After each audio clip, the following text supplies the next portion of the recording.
Durante esse mês de dezembro, nós estamos tratando sobre o tema do Natal, o verdadeiro Natal, o Natal revelado, o Natal verdadeiro que o Senhor tem nos proposto. Na semana passada, a pastora Tamisa compartilhou aqui uma palavra sobre uma luz que brilhou, a luz que brilhou e trouxe luz a esse mundo de trevas. Ela leu o texto de Isaías, no capítulo 9, verso 2, verso 5, até o 7, que dizia o seguinte, que o povo que andava em trevas viu uma grande luz. Então o povo, nós que estávamos perdidos, sem direção, em trevas, vimos uma grande luz. A luz de Jesus, o nosso Salvador, que veio até nós e brilhou. Então nós queremos ver e ser conduzidos nesse tempo, durante esses dias, a partir dessa revelação, desse Natal revelado. E hoje nós vamos tratar, ou nós vamos falar sobre, o nosso tema é a doutrina do Natal, o verdadeiro Natal. Nós vamos ler um texto aqui, que está lá em 1 João, primeira epístola de João, lá no finzinho da Bíblia, antes de Apocalipse. Nós vamos ler do capítulo 1, do verso 1 em diante.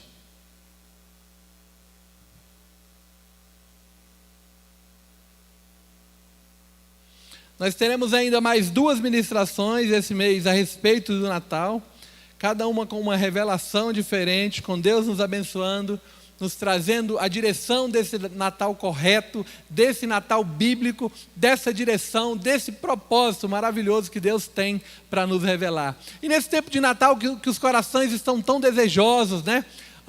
O espírito parece que está mais quebrantado, as pessoas estão mais desejosas de estar com a sua família. É tempo que é lembrado o perdão, o amor, a caridade, né? A ajuda ao próximo. Todas essas coisas muito boas estão sendo lembradas, mas nós queremos ser revelados do verdadeiro propósito do Natal aqui nesse tempo.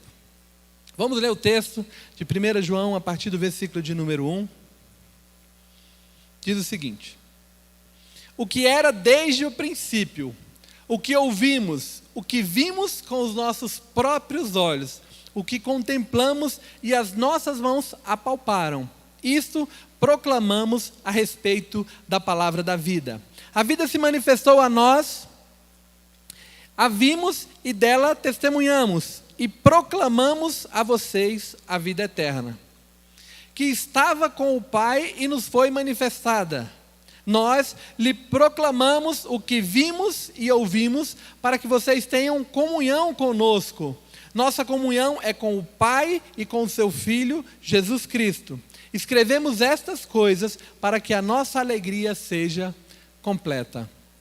Vamos orar mais uma vez, vamos pedir que o Espírito Santo tenha liberdade no meio de nós e possa nos ensinar, nos revelar.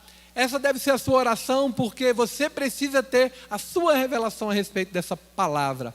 A palavra do Senhor, ela é viva, ela quer nos transformar, e precisamos pedir ao Espírito Santo e dar a Ele a liberdade para que nos fale, nos ensine e nos transforme. Vamos orar? Pai, em nome de Jesus, nós te louvamos, agradecemos, bendizemos o teu nome e te louvamos pela tua palavra. Pedimos a revelação do teu Espírito Santo aqui. Queremos falar das tuas coisas, queremos falar da tua vontade, que sejamos aqui um canal de bênção a falar das tuas coisas, dos teus propósitos, da tua direção para as nossas vidas. Nós queremos, ó Pai, que o Senhor cresça aqui e eu diminua. Que as pessoas aqui, Senhor, não precisem lembrar de quem falou essa palavra, mas lembrem dessa palavra, e essa palavra gere vida e transformação. É o que te pedimos e já te agradecemos, Senhor, em nome de Jesus. Amém. Nesse texto, nós vemos o apóstolo João falando sobre o Natal.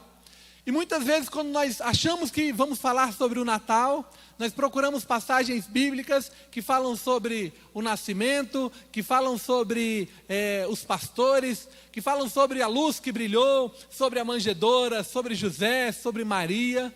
mas esse texto fala de uma maneira muito linda, de uma maneira muito particular, sobre esse verdadeiro nascimento, sobre o dia da natividade.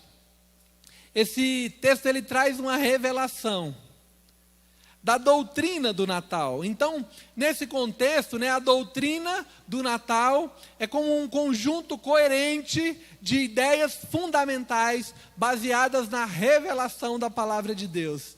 E a partir desse texto, então, de 1 João, capítulo 1, do verso 1 ao 4, nós vamos ver aqui pelo menos 4 lições a respeito do nascimento de Jesus Cristo. 4 lições reveladas do nascimento de Jesus Cristo. O apóstolo João, nesse texto, ele faz um relato daquilo que ele estava vivendo. Esse texto ele parece muito com uma revelação de quem está num tribunal e está contando ali então o seu testemunho. Ele diz, olha, nós ouvimos, já ouvi uma história, já ouvi uma profecia, já havia algo a ser revelado. Algo já havia a ser, nós esperávamos por isso, nós esperávamos por um Salvador. E ele continua dizendo, os nossos olhos viram, ele dá o testemunho dele, ele dá o testemunho que ele esteve presente. Talvez João tenha estado com Jesus ali uns 3 anos e meio aproximadamente. E esse texto ele escreve, talvez ali 60 anos depois, é acreditado que esse texto foi escrito mais ou menos 6 décadas depois da morte de Jesus, da morte da sua ressurreição. Então, o apóstolo João, já um homem experiente ali, talvez com 80, talvez quase 90 anos, e ele conta esse testemunho que ele viu, ele tocou, ele sentiu. Ninguém disse para ele, ele tocou, ele está dizendo, olha, Jesus realmente veio aqui, eu pude estar com ele. Talvez hoje uma mensagem de 6 décadas atrás seja uma mensagem que não chegue muito clara aqui, porque a pessoa que testemunhou algo já não esteja mais viva, mas aqui alguém que viu, testemunhou e tocou, fala sobre essa revelação, sobre esse contato, sobre essa intimidade que ele teve. No texto de João, capítulo 1, no Evangelho de João, no capítulo 1, um texto que eu gosto muito, a Bíblia fala que no princípio era o Verbo, e o Verbo estava com Deus, e o Verbo era Deus. O Verbo era Deus, Jesus era Deus, estava com Deus, e desde o princípio, desde que todas as coisas foram formadas, Ele era Deus e estava com Deus. Se continuarmos lendo o texto, ele vai dizer que nada do que foi feito sem ele, que todas as coisas foram feitas por meio dele. Já nesse texto de 1 João 1, capítulo 1, ele é chamado de o Verbo da vida. E no versículo 2 ele é chamado de vida eterna. Então, quando João diz que a vida eterna que estava com o Pai nos foi manifestada, ele está referindo ao próprio Jesus Cristo. E essa é uma declaração surpreendente, porque a questão chave, e não está apenas nos sendo dito o seguinte, que Jesus tem a vida eterna, ou mesmo que Ele dá a vida eterna. Ele tem e Ele dá a vida eterna, mas Ele é a própria vida eterna. A primeira revelação, então, a verdade revelada aqui é que a salvação é pela graça. Nós recebemos essa salvação que Deus tem para nos dar pela graça. A cada passagem do Natal, a gente encontra essa verdade escondida a respeito do Natal, e em todas as religiões, um fundador, ou criador, ou pensador daquela filosofia, ele aponta para uma vida eterna, ele aponta para um melhoramento, mas Jesus, por ser Deus vindo em carne, ele não somente aponta, mas ele é a própria vida eterna. Ele é a vida eterna. E unir-se com Jesus e conhecê-lo em amor é ter essa vida eterna. Essa vida eterna que é nos dada gratuitamente. Precisamos nos unir com Ele nessa fé e conhecê-lo em amor, prosseguir em conhecê-lo. A doutrina que o mundo tem ensinado, que os valores desse mundo têm ensinado, e às vezes a gente tem um pouco de resistência a essa palavra doutrina, mas quando as pessoas dizem o seguinte: olha, eu acho que eu sou meio contrário a esse negócio de doutrina, e eu acredito que eu apenas preciso ser uma boa pessoa, eu apenas preciso fazer boas obras, né, e eu apenas preciso ter uma vida correta, eu queria te dizer que essa é uma doutrina do mundo. E essa doutrina se chama salvação pelas obras, e não pela graça.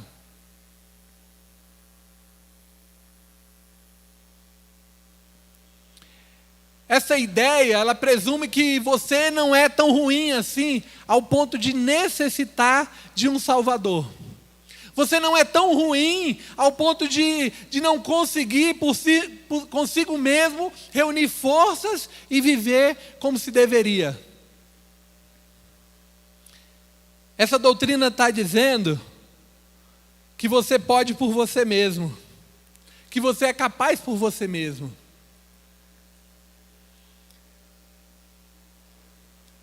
Existe um homem, o nome dele é deixa eu ler para o nome, Václav Havel. Ele foi o primeiro presidente da República Tcheca. Ele esteve vivendo num mundo num país socialista, então ele passa a presidir um país capitalista e onde passa a existir democracia, mas ele diz o seguinte, olha o pensamento dele: a busca de uma vida de bem-estar não ajudará a humanidade a se salvar. Nem a democracia sozinha é suficiente. Um retorno para Deus e a busca de Deus são necessários. A raça humana se esquece a todo instante de que não é Deus. Essa é uma mania feia do ser humano, se esquecer a todo tempo de que não é Deus. Nós não somos Deus, nós não precisamos ser Deus, nós já temos um Deus que se entregou por nós, um Deus que se fez homem por nós, que nos dá gratuitamente a sua salvação. Viver crendo nos seus próprios méritos, e aí muitas vezes nós somos criticados porque dizemos que somos salvos em Cristo Jesus. Isso tem a ver com o que Cristo já fez e não com aquilo que nós fizemos. E aí as pessoas que pensam, mas como assim você é um comedor de feijão? Né? E podemos dizer um comedor de feijão, de arroz, de farinha, de carne, de tudo que tem de bom aí a gente come. Nós temos a certeza não em nós. E quem pensa assim, pensa que é por mérito próprio que está recebendo essa salvação, por mérito próprio que consegue alcançar a Deus. E aí você vive aqueles que vivem uma posição de sabedoria, de salvação, né, que é alcançada pelas próprias obras, pelos seus próprios méritos, jamais vai se sentir bom o suficiente, jamais vai se sentir que é capaz, ou então, de outro modo, vai pensar que é muito bom e vai começar a desprezar os outros que não são tão bons como você. Ou ainda você vai vivendo assim, acreditando que vai receber a salvação pelos seus méritos. Você vai ser marcado por um ódio de si mesmo, quando você sentir que fracassou, e nós, como seres humanos, vamos fracassar.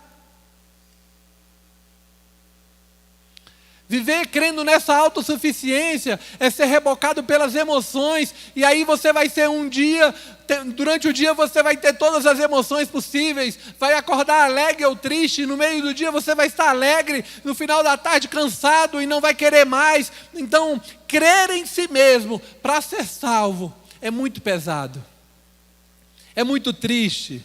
Nós não podemos ser conduzidos dessa forma. No entanto, existe a nós uma outra opção, uma outra possibilidade. Você pode acreditar na verdade do Natal que é proposta, de que é salvo somente pela graça, por meio da fé, apenas em Cristo.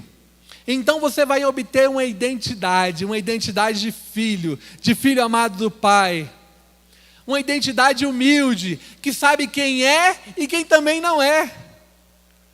Que é destituída de orgulho, mas é confiante, é amada, livre da insegurança, e que lhe oferece sempre perdão e restauração, mesmo quando você errar. Essa salvação, ela é gratuita, ela é um dom de Deus. Essa salvação é pela fé, mediante a graça, o Senhor que nos dá. A segunda revelação desse texto, da doutrina do Natal, do verdadeiro Natal, é que a comunhão com Deus é possível. Nos versículos 1 e 2, como nós falamos, o apóstolo Paulo está tentando provar para aquelas pessoas que ele deseja ter comunhão. Ele diz que tem comunhão com o Pai e com o Filho, e isso ele cria um laço, dizendo, olha, nós temos então algo em comum, que é essa comunhão, e nós queremos que vocês também tenham essa comunhão, para que a alegria de vocês seja completa. Ele está falando isso, provando que esteve com Jesus, que tocou em Jesus. Mas dos versos 3 e 4, ele vem então dizendo o propósito dessa vinda de Jesus, o propósito desse verdadeiro Natal, o objetivo dessa proclamação. João então passa a descrever que esse Natal nos mostra que você tem comunhão com Deus, ao ponto dele desejar ardentemente que você entenda esse testemunho que ele está dando. Ele diz que aqueles que comungam com o Pai e com o Filho têm essa comunhão. Ele está dizendo, olha, essa comunhão que nós podemos ter, nós cristãos hoje, podemos ter com Deus, é a mesma comunhão que aquelas pessoas que estiveram com Jesus. Nesse contexto dele, há 60 anos atrás, nós há mais de 2000 anos atrás, da mesma forma, podemos ter comunhão com Ele. Assim como os apóstolos tiveram comunhão com Ele. Talvez pelo jeito de ser, pela personalidade de João, tenha sido revelado a ele sobre esse desejo, dessa comunhão que Deus quer ter com cada um de nós. Talvez ele seja mais sensível, né?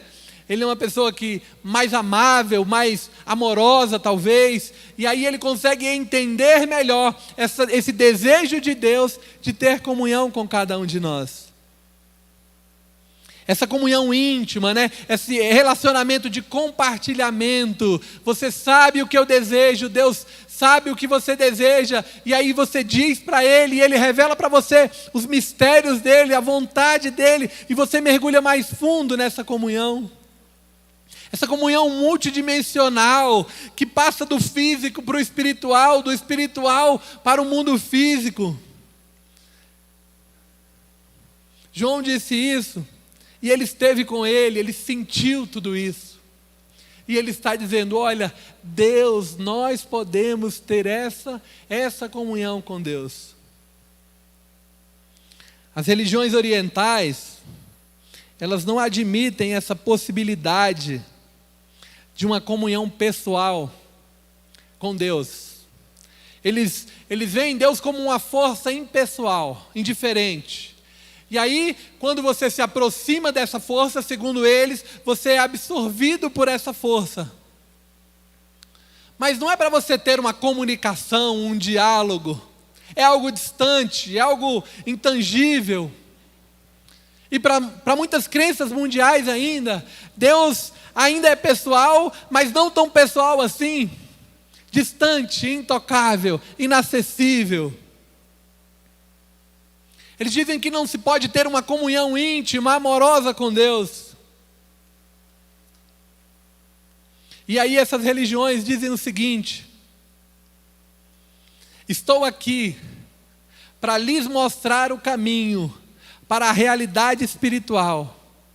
Faça tudo o que eu digo. Isso é um conselho. Mas Jesus não. Jesus Cristo, sendo o fundador do cristianismo, Ele vem e diz, sou a realidade espiritual em pessoa. Você jamais conseguiria me alcançar sozinho. E aí por isso eu desci até aqui para você. Por isso eu tive que descer até aqui. E isso é novidade. Essa é a novidade do verdadeiro Natal. O que faz a diferença no cristianismo é a encarnação. Nenhuma outra fé afirma que Deus se tornou carne. Existe um hino de Charles Wesley, eu até procurei esse hino. Charles Wesley é o irmão de John Wesley, aquele que nós chegamos até aqui porque ele buscou e procurou uma fé nova, uma fé viva, uma fé atuante, né? É um dos nossos heróis da fé, John Wesley, um grande evangelista. O irmão dele é mais conhecido pelos hinos que compôs, mas ele diz num determinado hino que velada em carne a divindade é. Velada em carne, ou seja, vestida em carne, revelada em carne, apresentada em carne, nós vemos a divindade. Nós vemos Deus através de Jesus. Moisés, quando pediu para ver Deus, pediu para ver a face de Deus. Deus disse que a ele não era possível, então colocou ele no alto de uma pedra, e aí passou por ele, e ele viu as costas de Deus, né? Ele viu a glória de Deus passando. Nós podemos ver Deus, assim como aqueles que olham o sol com filtro, né? Na escola o professor pedia para a gente levar um pedacinho de radiografia, né? De raio-x, e a gente cortava aquela parte mais escura e olhava para o sol, para ver ali como é que o sol era, com um filtro, para não termos os nossos olhos queimados. Da mesma forma, nós vemos Deus, nós vemos as particularidades de Deus através de Jesus Cristo. Quando nós lemos o Evangelho, quando nós mergulhamos no Evangelho, nessa palavra, a gente pode enxergar as perfeições da santidade, as perfeições divinas, de uma maneira que nós podemos nos relacionar com elas. Nós vemos o seu amor, o amor de Jesus, nós vemos a sua humildade, nós vemos o seu resplendor, a sua sabedoria, a sua compaixão. É isso que o Natal nos revela a perfeição de um Deus em carne, entregue por nós, desejando se relacionar com cada um de nós. Então o propósito da encarnação é termos esse relacionamento com Ele. Em Jesus, o Deus inefável, né? Inefável quer dizer que não se pode nomear ou que não se pode descrever, em razão da sua natureza, da sua grandiosidade, da sua força, da sua beleza, né? Indizível, indescritível, inacessível. Tudo isso torna-se um ser humano para que nós podemos conhecer e amar. Então é pela fé que nós conseguimos conhecer esse amor de Deus por cada um de nós. O Natal e a encarnação, elas significam que Deus se deu um trabalho imenso, um trabalho enorme, um trabalho infinito para se fazer alguém que podemos conhecer, se tornando um Deus pessoal, se tornando um amigo, se tornando o nosso consolador, o nosso ajudador, se tornando o nosso salvador, pagando por nós um preço de pecado, um escrito de dívida, pagando com o seu próprio sangue. Daniel Stille, um ministro metodista do século XVIII, ele revela como é isso, né? Como é essa intimidade na realidade. Como é que é esse contato com Deus na realidade? E aí ele escreveu então a respeito de determinada época da sua vida o seguinte: quase toda semana, e às vezes quase todos os dias, a pressão do seu grande amor vem sobre o meu coração, em tal medida, a ponto de fazer meu ser inteiro alma e corpo, gemer sobre a pressão da quase insustentável superabundância de alegria. E, no entanto, em meio à sua plenitude, há uma fome por mais. Ele destravou cada cômodo do meu ser, e os preencheu, e inundou todos com a luz da sua radiante presença. O ponto antes intocado foi atingido, e toda a insensibilidade que o caracterizava, se diluiu na presença de Jesus, o único e totalmente desejável. É essa experiência, esse nível de comunhão que o Senhor quer para cada um de nós. Essa é a mensagem de um cristão que experimentou um pouco dessa profundidade da comunhão com Deus. Por semanas, às vezes por dias, tomados por uma graça e uma plenitude, e no meio de tudo isso, ainda desejar mais. Ser entregue e ser invadido em cada área da vida, a ponto de, onde havia trevas, se tornar luz. Porque a Bíblia fala que onde a luz chega, as trevas não podem subsistir. Então Deus quer trazer luz a todas as áreas da nossa vida.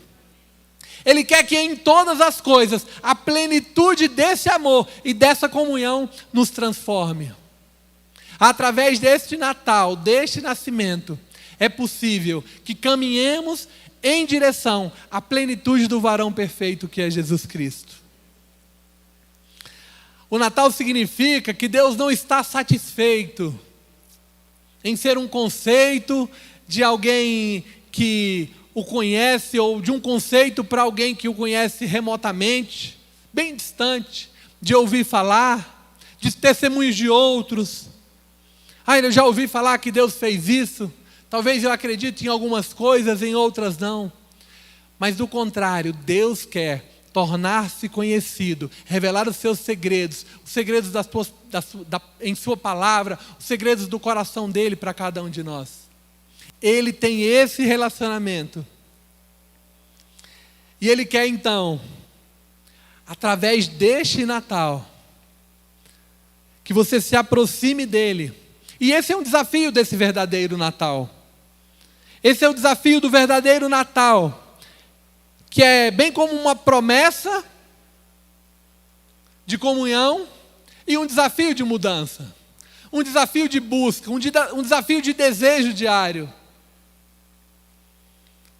Esse então é o desejo do Senhor com o Natal. Uma comunhão, que nós sejamos íntimos, que nós sejamos próximos. Em terceiro lugar, nessa doutrina do verdadeiro Natal, existe uma promessa de alegria. O Natal significa alegria, novas de alegria. Eu lembro que quando eu me converti, por algum tempo, eu ficava muito constrangido no período do Natal. Porque as pessoas falavam para mim, no trabalho, na rua, no comércio, diziam assim, Feliz Natal. E eu dizia para elas assim, um Feliz Natal, mas pensava assim, esse Natal que ela está me desejando não é o verdadeiro Natal. E aquilo me angustiava muito e por vezes me trazia até mesmo tristeza, porque eu pensava, olha, o Natal não é mais essas luzes, embora sejam muito bonitas. O Natal não é mais a casa arrumada, embora isso seja muito legal. O Natal não é só um momento de comunhão, embora isso seja muito bom. Mas o verdadeiro Natal existe Jesus. E aí então eu entendi, e a cada ano eu venho sendo revelado, que quando as pessoas me desejam um Natal, eu desejo a elas um Feliz Natal, mas que elas tenham então a revelação do verdadeiro Natal, que é o nascimento de Jesus, que morreu por nós, veio à terra, esteve conosco, que morreu por nós para que tivéssemos salvação. Então assim eu desejo esse verdadeiro Natal com muita alegria. Eu desejo esse Feliz Natal com essa alegria hoje. E posso dizer isso, porque até então, aquela alegria daquele Natal, ela passava no dia 26, no próximo dia de trabalho, onde aquela comida gostosa acabava, onde o brinquedo ou o presente já não era mais novidade. Mas essa alegria aqui é uma alegria que é perene, que ela não acaba, que ela continua, que ela segue, ela é como um rio, né? O texto de 1 Salmo de número... vou achar aqui agora. Número 1, o versículo de número 3, diz que ele está comparando aqui um indivíduo piedoso, né? Que é comparado a uma árvore frondosa, uma árvore que não depende da chuva, é uma árvore plantada à beira de águas correntes, e dá fruto no tempo certo, e suas folhas não murcham, e tudo o que faz prosperará. Esse texto que nós lemos de 1 João 1, no versículo 4, a passagem diz que o apóstolo João dizendo o seguinte: a minha alegria não será completa enquanto vocês não tiverem a mesma alegria na comunhão com Deus que nós temos. A ideia dessa alegria é importante para João. E aí lá no Evangelho segundo João também, 16, 22, ele fala que Jesus promete a plenitude dessa alegria. A plenitude da alegria de Cristo será reproduzida em nós.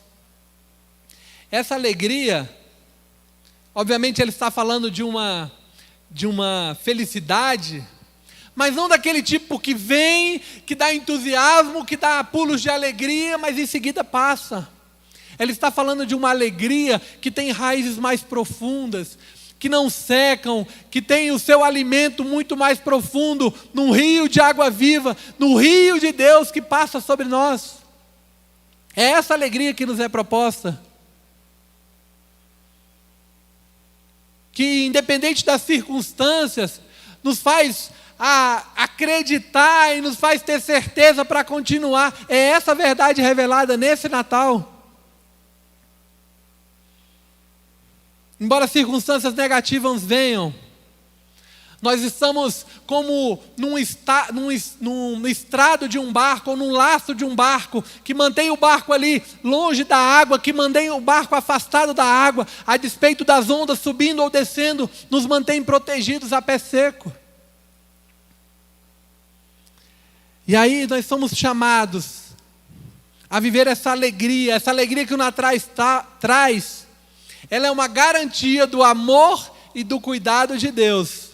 É como um rio subterrâneo, então, uma fonte que sempre vai trazer um vigor novo, não importa as circunstâncias. Em quarto e último lugar, esse Natal revelado, essa doutrina do Natal verdadeiro, nos mostra a beleza do ordinário, do simples, do comum. E Deus usa as coisas simples. A alegria e a beleza da vida cristã são experimentadas e alcançadas por meios muito comuns, por meios muito simples. A afirmação de João ali, no verso 1, é que as mãos dele tocaram. Essas mãos tocaram no Senhor Jesus. Apenas um toque é capaz de nos trazer alegria. Apenas um toque do nosso Deus é capaz de mudar toda a adversidade. Apenas um toque do nosso Deus é capaz de nos trazer cura, libertação. Um toque do nosso Deus é capaz de mudar a história das nossas vidas.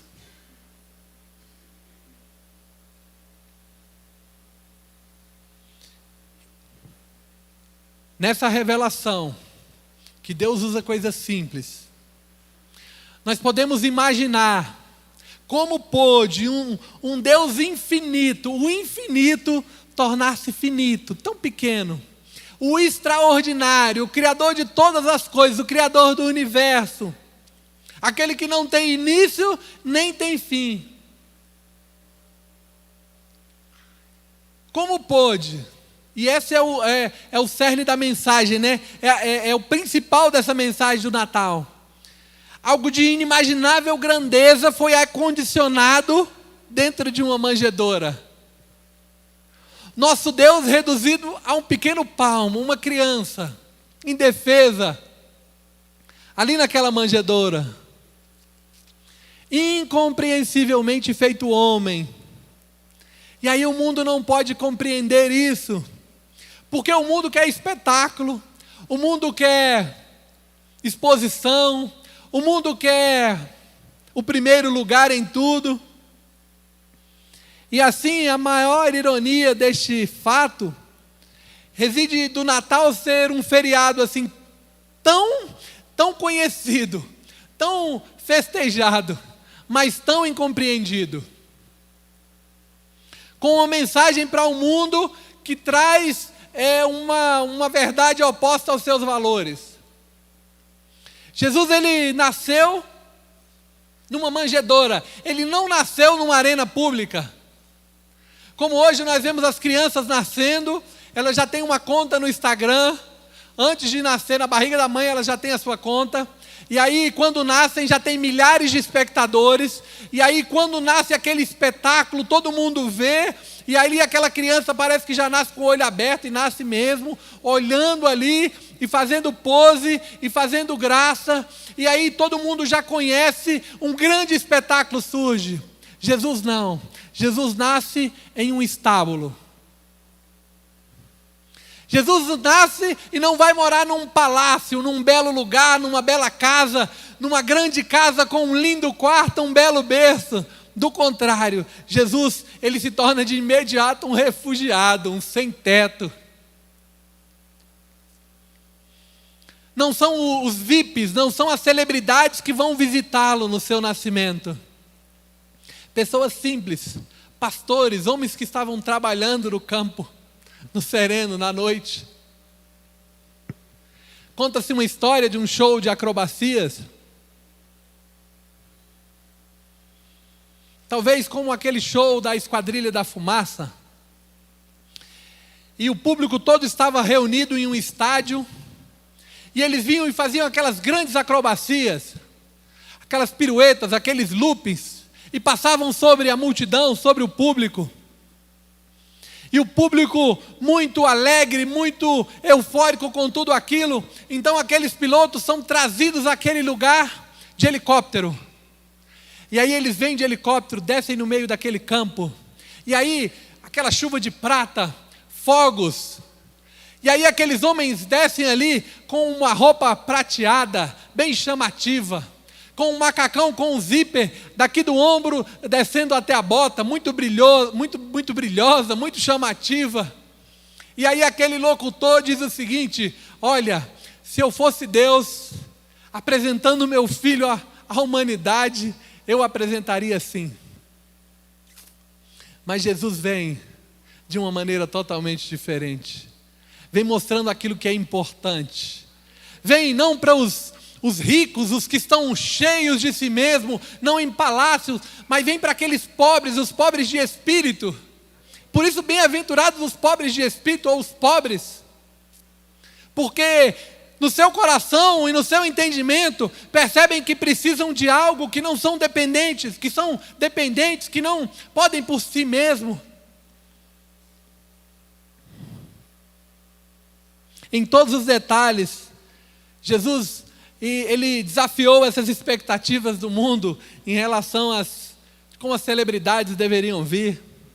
Até mesmo o povo judeu não esperava que Jesus viesse dessa forma.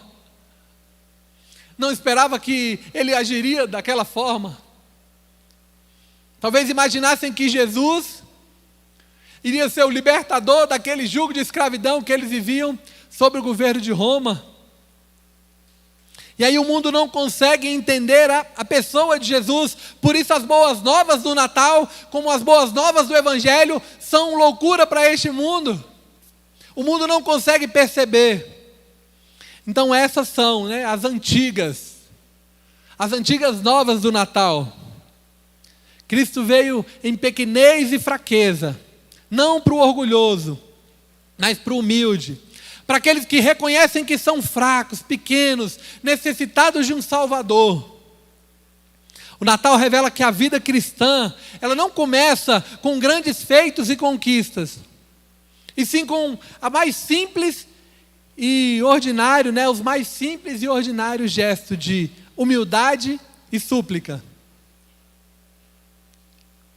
A vida cristã começa quando nós o recebemos. Reconhecemos que aquele sacrifício foi por nós. Reconhecemos que precisamos de um Salvador e Ele está disponível para ser o nosso Salvador. Reconhecemos que aquele sacrifício foi por nós, que Ele veio para nos salvar e nos entregar uma vida eterna.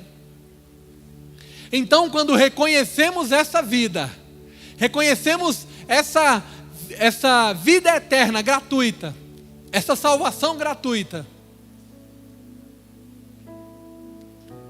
que cresce em nós a cada dia, quando nós, por meio de atitudes ordinárias, né? Por meio de atitudes e práticas comuns, a adoração, a oração, a obediência diária, a leitura da palavra, a comunhão com os irmãos, com a igreja, com a nossa família espiritual, o nosso serviço aos irmãos, ao nosso próximo. E aí, pouco a pouco, nessa dependência em Jesus, nós vamos crescendo. E aí a base da nossa vida vai se aproximando mais fundo daquele rio de alegria. A verdade revelada hoje sobre este Natal, sobre esse Natal verdadeiro, é que a salvação que nos é proposta é pela graça. Nós podemos ter comunhão com Deus, a comunhão com Deus é possível. Existe uma promessa de alegria para cada um de nós. E através do simples, do ordinário, e nisso vemos a beleza de Deus, nós podemos alcançar e viver a alegria que nos é proposta, a carreira que nos é proposta. E essas são algumas das verdades reveladas nessa palavra. Que você possa abrir o seu coração para essas e outras tantas verdades que Deus tem para você. E para mim também, obviamente. Eu gostaria de convidar a ficar de pé. E que nós orássemos a respeito dessa revelação. A revelação que eu e você precisamos viver. As outras revelações que o Senhor quer nos dar, através de um relacionamento íntimo, próximo, de comunhão, de favor. Se você puder fechar os seus olhos. Sabe a comunhão daquele ministro lá do século XVIII, que disse que era tomado por uma graça, por um favor, por uma plenitude de alegria? É essa comunhão que Ele tem para cada um de nós. É essa verdade que nos é revelada com este Natal.